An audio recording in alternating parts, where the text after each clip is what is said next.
یہ اللہ کے خوف سے دوری، یہ دین سے بیزاری، اس میں کب تک زندگی گزارو گے؟ آؤ اپنی ذمہ داری کا احساس کرو۔ جوانی کی شان قرآن بیان کرتا ہے، والتین والزیتون وطور سینین وہذا البلد الامین۔ ترجمہ کیا ہے؟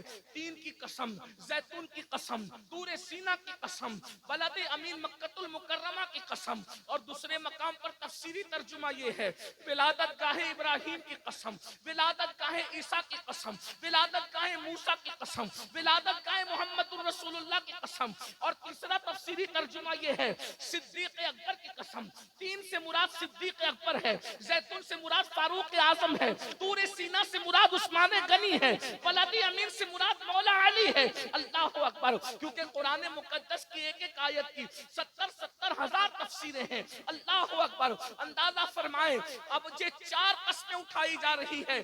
اللہ رب العزت بغیر قسم کے کوئی بات کہے تو بھی اس کی بات یقینی ہے، اس کی بات حتمی ہے، اس میں شک کی گنجائش نہیں ہے، لیکن چار قسمیں اٹھا کر کہا جا رہا ہے، لقد خلقنا الانسان فی احسن تقویم۔ ہم نے انسان کو حسن عطا کیا، اچھی شکل میں پیدا کیا، اچھی صورت میں پیدا کیا۔ مفسرین کہتے ہیں لقد خلقنا الانسان فی احسن تقویم سے مراد انسان کی جوانی ہے۔ ثم رددناہ اسفل سافلین۔ جب تم نے جوانی کی قدر نہیں کی تو اللہ نے تمہیں ذلیل بڑھاپے کے گڑھے میں ڈھکیل دیا۔ جوانی کیوں دی گئی؟ جوانی کی شروعات 16 سال سے ہوتی ہے اور 50 سال پر آتے آتے جوانی ختم ہو جاتی ہے۔ کیوں عطا کی گئی جوانی؟ اس لیے تاکہ ہم اللہ کا خوف کرتے ہوئے اللہ کی خشیت کے ساتھ اللہ کی عبادت کر سکیں، اپنے آپ کو گناہوں سے بچا سکیں، حرام کاموں سے بچا سکیں۔ اللہ کے رسول صلی اللہ علیہ وآلہ وسلم نے جوانی کی بھی فضیلت بیان کی ہے اور جوانوں کی بھی فضیلت بیان کی ہے۔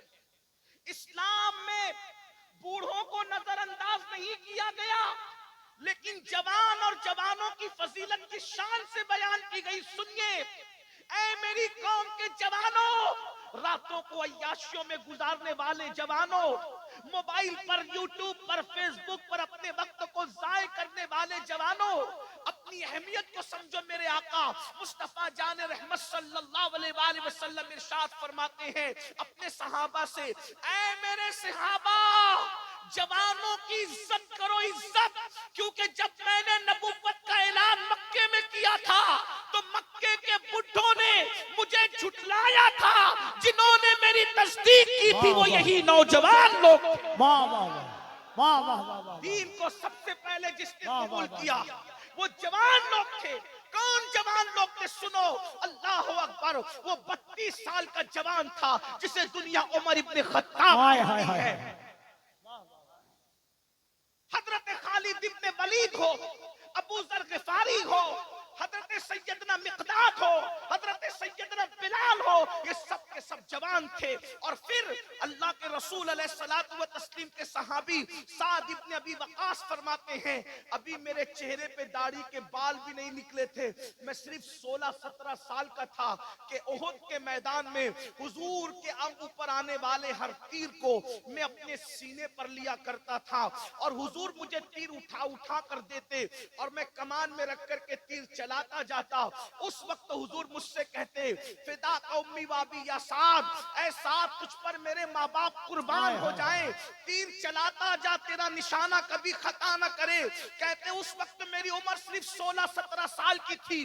میری قوم کے جوانوں مجھے بتاؤ، بدر کے فاتحین سب جوان تھے، احد کے فاتحین سب جوان تھے، خندق کے فاتحین سب جوان تھے، اور خیبر کا فاتح تو ایسا جوان تھا کہ اس کو کبھی بڑھاپے نے گھیرا ہی نہیں، کیونکہ مصطفیٰ جان رحمت نے فرمایا لا فتح الا علی، لا سیف الا ذوالفقار۔ علی کی طرح کوئی بہادر جوان نہیں ہے اور ذوالفقار کی طرح کوئی تلوار نہیں ہے۔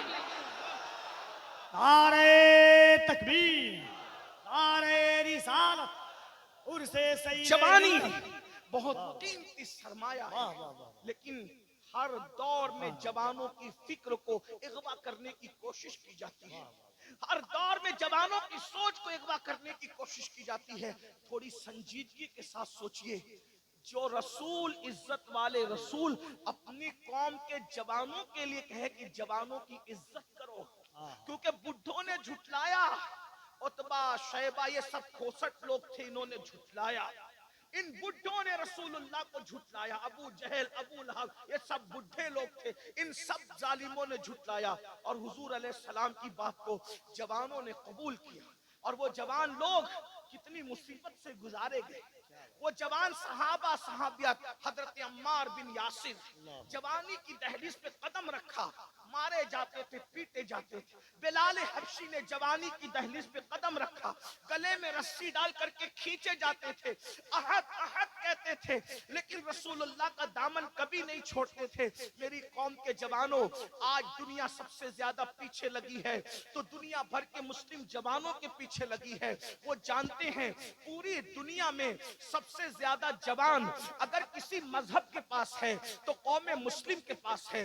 ہم سے زیادہ جوان کسی قوم کے پاس نہیں ہے. اور ایک بات میں آپ کو بتاؤں، دنیا کو پتا ہے جس دن ان جوانوں کو حسن مشتبہ کی جوانی کا تقدس مل گیا، جس دن ان جوانوں کو حسین اعظم کی جوانی کا تقدس مل گیا، جس دن ان جوانوں کو خالد بن ولید کی جوانی کا تقدس مل گیا، جس دن ان جوانوں کو حضرت امام قاسم کی جوانی کا تقدس مل گیا، جس دن ان جوانوں کو امام علی اکبر کی جوانی کا تقدس مل گیا، جس دن ان جوانوں کو صلاح الدین ایوبی کی جوانی کا تقدس مل گیا، جس دن ان جوانوں کو طارق بن زیاد کی جوانی کا تقدس مل گیا، تو یاد رکھنا دنیا میں باطل کو قدم رکھنے کے لیے جگہ نہیں ملے گی. اس لیے منظم سازش کے تحت وہ ہمارے جوانوں کو امام حسین کی جوانی ملنے نہیں دینا چاہتے، امام حسن کی جوانی کے قریب جانے نہیں دینا چاہتے، طارق بن زیاد کی جوانی کے قریب جانے نہیں دینا چاہتے.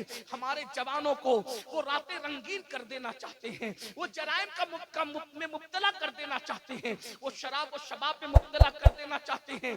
اے میری قوم کے جوانوں، زبان سے تمہیں سمجھائے، جلسوں میں تم بہت شوق سے آتے ہو، لیکن کتنے جرائم میں مبتلا ہو کر اپنی جوانی کو برباد کر رہے ہو. خدا کے لیے جوانی کے اندر گناہ کر کے اللہ کو ناراض مت کرو، ورنہ ایک وقت وہ آئے گا. اللہ اکبر. سید الطائفہ حضرت سیدنا جنید بغدادی فرماتے ہیں جب جوانی میں کوئی پاپ کرتا ہے، جوانی میں کوئی جرم کرتا ہے، جوانی میں کوئی اللہ کی نافرمانی کرتا ہے، تو اللہ رب العزت اس کو اتنا دردناک بڑھاپا دیتا ہے، اتنا ذلیل بڑھاپا دیتا ہے، اتنا رسوا کن بڑھاپا دیتا ہے کہ بڑھاپے میں انسان موت مانگتا ہے، موت کمبل میں منہ چھپا چھپا کے روتا ہے مگر اس کو موت نہیں آتی. اتنا ذلیل ہوتا ہے جوانی میں پاپ کرنے والا کہ جب وہ بھیک مانگتا ہے تو لوگ اس کو بھیک نہیں دیتے. جن بچوں نے ماں باپ کو لات مار کے گھر سے نکال دیا، میں ان بچوں کی تائید نہیں کر رہا ہوں، لیکن ذرا غور کرنا، جن کو اولاد نے لات مار کے گھر سے نکالا ہے ان کی جوانی کی اسٹڈی کرو. اللہ اکبر. آج جو مسجد کے زینے پر بیٹھ کر کے بھیک مانگ رہے ہیں ان کی جوانی کی اسٹڈی کرو. آپ کیا سمجھتے ہو؟ قدرت دور نہیں ہے، قدرت بہت قریب ہے. اور میرے اللہ کا اعلان ہے ان بطش ربک لشدید، تیرے رب کی پکڑ بڑی سخت ہے. جوانی میں زنا کرو گے، جوانی میں لڑکوں کے ساتھ پاپ کرو گے، جوانی میں نشہ کرو گے، جوانی میں عورتوں پر گندی نظر ڈالو گے، جوانی میں مسجدوں کو ویران کرو گے، قدرت اتنا ذلیل بڑھاپا مسلط کرے گی کہ موت مانگو گے تو موت نہیں ہے، راتوں کو تارے گنتے گنتے گزارو گے. آپ کیا سمجھتے ہو گناہ کو؟ جہاں گناہ ہے وہاں فنا ہے. شیطان نے ہمارے جوانوں کی سوچ کو اغوا کیا، لیکن اس جوانی میں پاپ کرنے سے پہلے سوچو اگر بڑھاپا ذلیل آیا تو کیا کرو گے؟ اللہ نے بڑھاپے کے اندر لا علاج امراض میں مبتلا کر دیا تو کیا کرو گے؟ حضرت سیدنا ابن رجب حنبلی رحمت اللہ تعالی علیہ اپنے رسائل میں لکھتے ہیں کہ حضرت سیدنا امام ابو طیب طبری رحمت اللہ تعالی علیہ